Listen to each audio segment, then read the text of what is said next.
দেখা গেছে এখানে জুলাই যোদ্ধাদের নামে কিছু সংখ্যক ছাত্র নামধারী, সেটা ইন্টারভিউতে আমি দেখেছি, কিছু সংখ্যক উচ্ছৃঙ্খল লোক ঢুকেছে, সেটা ফ্যাসিস্ট সরকারের ফ্যাসিস্ট বাহিনী বলে আমি মনে করি।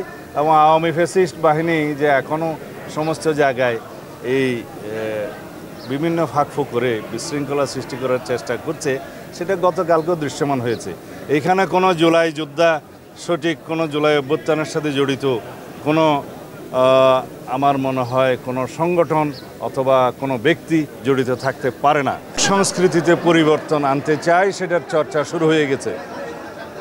বর্তমান সময়ে সবচাইতে যেটা বেশি জরুরি তা হচ্ছে গণতান্ত্রিক সংস্কৃতির চর্চা, এটা অব্যাহত রাখা, যার যাত্রা শুরু হয়েছে গতকালকে জুলাই জাতীয় সনদ স্বাক্ষরের মধ্য দিয়ে। এটার পূর্ণাঙ্গ বাস্তবায়নের মধ্য দিয়ে বাংলাদেশে রাষ্ট্র কাঠামোতে গণতান্ত্রিক সংস্কারের মাধ্যমে একটি শক্তিশালী গণতান্ত্রিক সমাজ, রাষ্ট্র, সরকার বিনির্মাণ হবে। তার মধ্য দিয়ে রাষ্ট্রের সমস্ত অঙ্গে ভারসাম্য রক্ষা হবে, জনগণের গণতান্ত্রিক অধিকার, মানবাধিকার সহ সকল মৌলিক অধিকার বাস্তবায়ন এবং ভোগ করা সম্ভব হবে।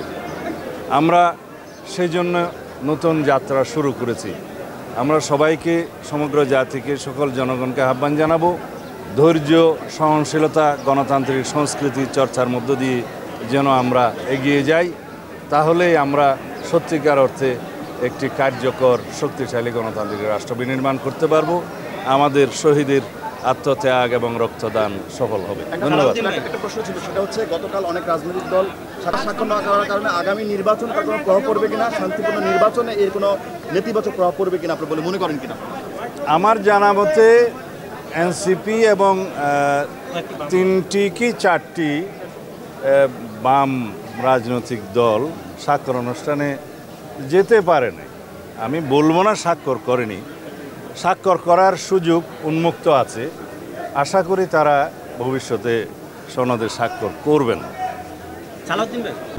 আগামী নির্বাচনের জন্য এটা বড় কোনো প্রভাব ফেলবে না। আমরা মনে করি সহনশীলতা সবার মধ্যে আসবে। হয়তো তাদের কিছু দাবি দেওয়া আছে, সেটা সরকারের সাথে আলাপ আলোচনা করবে। এক পর্যায়ে তারাও জুলাই সনদে স্বাক্ষর করবে বলে আমরা বিশ্বাস করি। আর গণতন্ত্রের মধ্যে তো সবাই একমত হবে এমন তো নয়, সেটা উন্মুক্ত আছে, ভিন্ন মত থাকতেই পারে। জুলাই যোদ্ধা নামে একটি সংগঠন আমাদের সাথেও কথা বলেছিল, ঐক্যমত্য কমিশনের সাথে কথা বলেছে।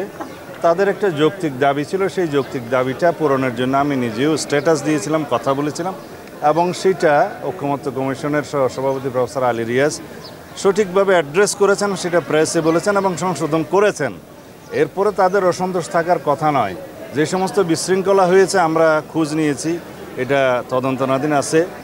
দেখা গেছে এখানে জুলাই যোদ্ধাদের নামে কিছু সংখ্যক ছাত্র নামধারী, সেটা ইন্টারভিউতে আমি দেখেছি, কিছু সংখ্যক উচ্ছৃঙ্খল লোক ঢুকেছে, সেটা ফ্যাসিস্ট সরকারের ফ্যাসিস্ট বাহিনী বলে আমি মনে করি।